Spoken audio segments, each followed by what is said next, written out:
All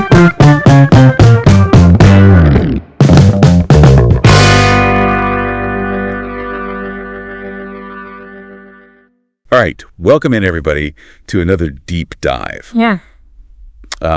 Today we are going to be looking at Matthew 10. Oh yeah, Matthew 10. This is going to be a good one. This is a juicy one. This is one of those chapters that just kind of throws everything at you. It does. It's like discipleship boot camp. Yeah, for sure. Yeah. It is really setting the scene for what it means to really follow Jesus. Exactly. And what's so interesting is we're kind of in the middle of his ministry. You know, we've already seen him gathering these disciples, doing these incredible miracles, explaining what the kingdom of heaven is all about. And now he's kind of like, all right, guys, it's time for you to get your hands dirty. Yeah. He's like, all right, you've been watching me do this stuff. Now you're going to do it. Exactly. It's like, okay, enough talk. Let's see some action. Yeah. So he sends out the 12, and this is not just some casual road trip, right? This is like mission critical. Oh, this is a big deal. And it's really interesting because he gives them specific authority. It's not just go and tell people about me. It's like, I'm giving you the power to heal the sick, cast out demons. You can even raise the dead. Wait, hold on. Raise the dead. That is not something you see every day. I know, right. And we have to think about the context here. This is first century Palestine. They're under Roman rule. There's a lot of sickness. There's a lot of suffering. And here comes this group of mostly fishermen. I mean, they're just ordinary guys. Yeah, these are not the elite. These are not the people you would expect to be changing the world. Exactly. And yet Jesus chooses them. And not only that, but he gives them this incredible power. It would have been absolutely mind-blowing for people to witness this. Okay, so we've got these 12 disciples. Yeah. Right? I mean, we know their names, but who were they really? Oh, yeah, that's the fascinating part, right? You got fishermen like Peter and Andrew, and we kind of get the impression they were a little rough around the edges. You've got Matthew the tax collector, which that was not a popular profession. Let's just say that. Not exactly winning any popularity contests. No, not at all. And then you've got Simon the Zealot, and the Zealots were like this radical political group. They wanted to overthrow the Romans by any means necessary. So you've got this really interesting mix of personalities. And it makes you wonder, what were the group dynamics like? Yeah, right? I mean, you've got fishermen, tax collectors, political revolutionaries, all in the same room. It's like a recipe for disaster. It kind of is, but then again, maybe that was the point. Maybe Jesus was trying to show that his kingdom is for everyone. It's not limited to one type of person. Yeah, that makes sense. Yeah. Especially when you consider that there were 12 of them.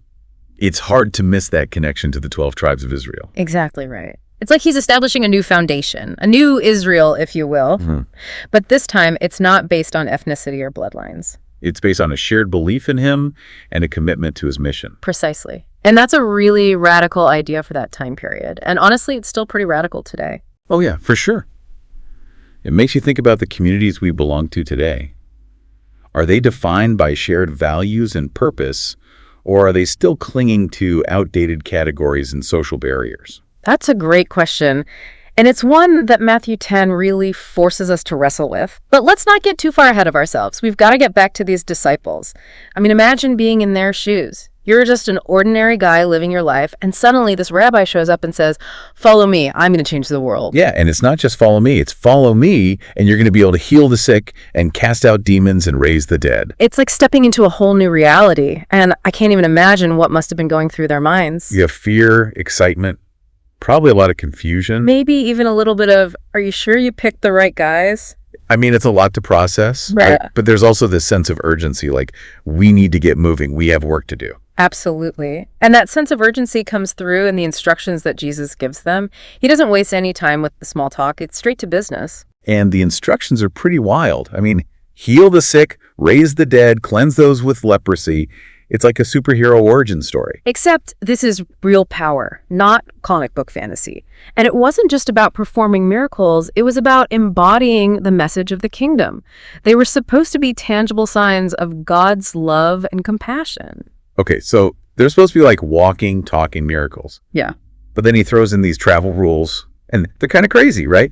No money, no extra clothes, just total reliance on the hospitality of strangers. It seems like he's setting them up for failure. I know, right? It's like, okay, go change the world, but don't take anything with you. It doesn't make a lot of sense on the surface. So what's the deal with these travel restrictions? Was Jesus just trying to make things extra challenging for them? Well, I think there's a deeper meaning here. Remember, Jesus is all about challenging assumptions and turning things upside down. He's trying to teach them and us something about radical dependence on God. So it's less about the actual stuff they're carrying and more about where they're placing their trust. Exactly. It's about letting go of security, of control, and trusting that provision will come in unexpected ways. Okay, I can see that. But in reality, wouldn't that have been terrifying? Imagine knocking on a stranger's door and saying, hey, can I crash here for a few days? Oh, and by the way, can you feed me too? And also, I might perform a miracle or two while I'm here. Talk about awkward, right? But that discomfort was part of the point. It's a test of faith, an exercise in humility, a way of demonstrating that their true sustenance came not from material possessions, but from a deep trust in God's provision. It makes you think about how much we rely on our own resources, on our carefully crafted plans. Yeah. What would it look like for us to embrace that kind of radical dependence on God today? That's a powerful question, and it's one we'll definitely want to explore further. But let's not forget that Jesus doesn't sugarcoat things for his disciples. He lays out the risks, the potential for rejection, betrayal, even persecution. Yeah, he's like, look, guys, not everyone is going to be thrilled with your message. In fact, some people might want to kill you. That's a pretty sobering reality check. It is, and it's crucial to understand the historical context here. These guys were challenging both the religious establishment and the Roman authorities. They were basically walking into a lion's den, armed with nothing but faith and a radical message of love and forgiveness. Yeah, talk about a tough crowd. So how do we reconcile these harsh realities with the message of peace and hope that Jesus embodies?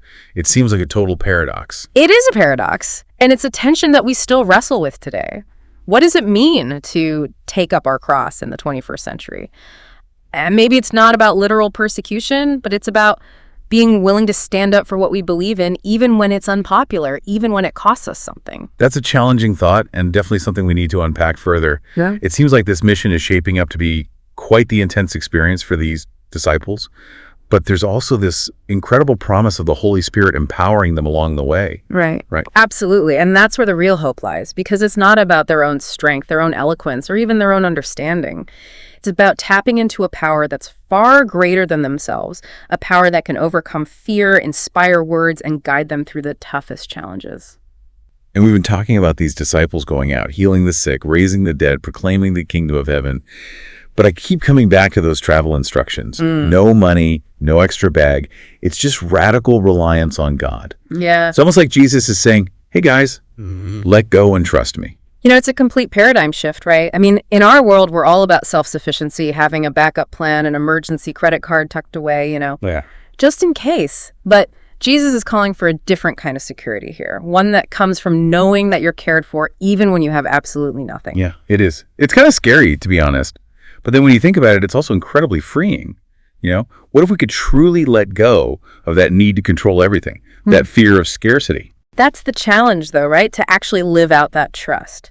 Because it's easy to talk about faith, but it's another thing entirely to walk out your front door with nothing but the clothes on your back and a belief that God will provide. I know I'd be tempted to sneak in a granola bar or two, just in case. Right. But yeah, maybe that's the point. Jesus is pushing the disciples and us to confront our own anxieties about provision, to experience that vulnerability and to discover just how deep God's faithfulness really is. Exactly. It's like he's saying, stop relying on your own strength, your own resources. Step into the unknown and watch what I can do. Okay, but let's be real for a second, right? Not everyone's going to be thrilled with these disciples showing up on their doorstep, especially given the message they're carrying. I mean, the kingdom of heaven is at hand. That's pretty disruptive. Oh, yeah.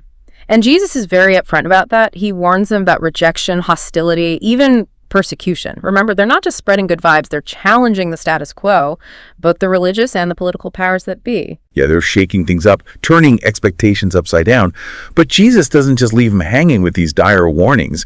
He also talks about the rewards of discipleship, right? Absolutely. And it's not about fame or fortune. It's not about getting rich or becoming famous. He says, whoever welcomes you welcomes me, and whoever welcomes me welcomes the one who sent me.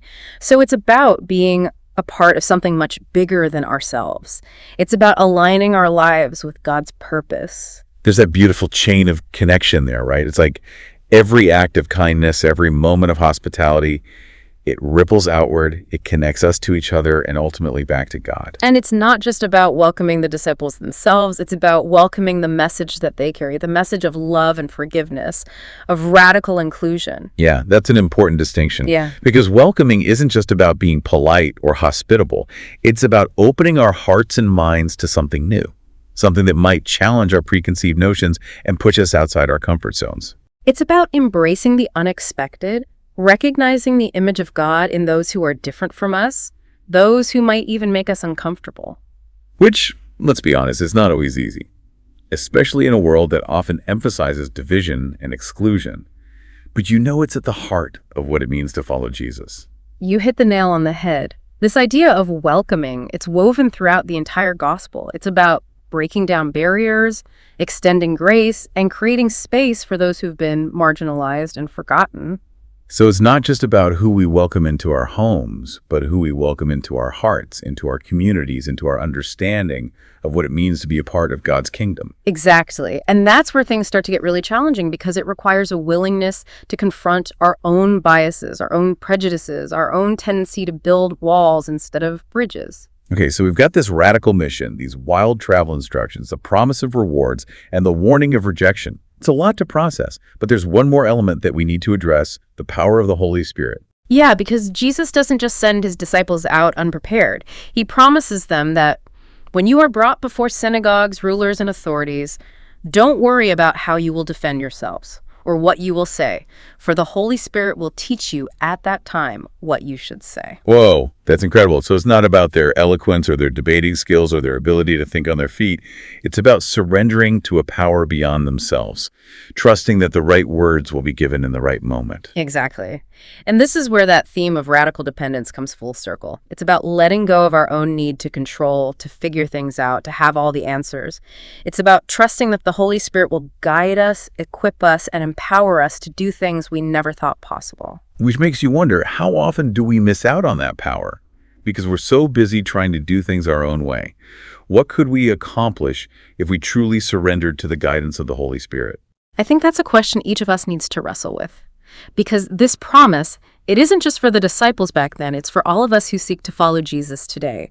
It's about tapping into that same power, that same source of wisdom and courage that sustained them through the toughest challenges. Man, I'm already feeling a little overwhelmed by the implications of all this. Yeah. But before we spiral too far down that rabbit hole, let's take a step back and look at the bigger picture. We've been talking about the mission, the challenges, the rewards, the empowering presence of the Holy Spirit. What does all this teach us about discipleship? I think the key takeaway here is that discipleship is not a passive activity. Yeah. It's not about simply believing the right things or attending church on Sundays. It's about actively aligning our lives with the teachings and example of Jesus, even when it's difficult, even when it costs us something. Okay, so we've been unpacking Matthew 10, and man, it's been quite a journey. You know, we talked about the disciples' mission, that call to radical dependence, the promise of rewards, and then the kind of the reality of rejection too. But there's this one more piece of the puzzle I think we really need to dig into. Yeah, I think I know where you're going with this. It's like the elephant in the room, right? Exactly. Because over and over again, Jesus keeps telling his disciples, don't be afraid, almost like it's this mantra.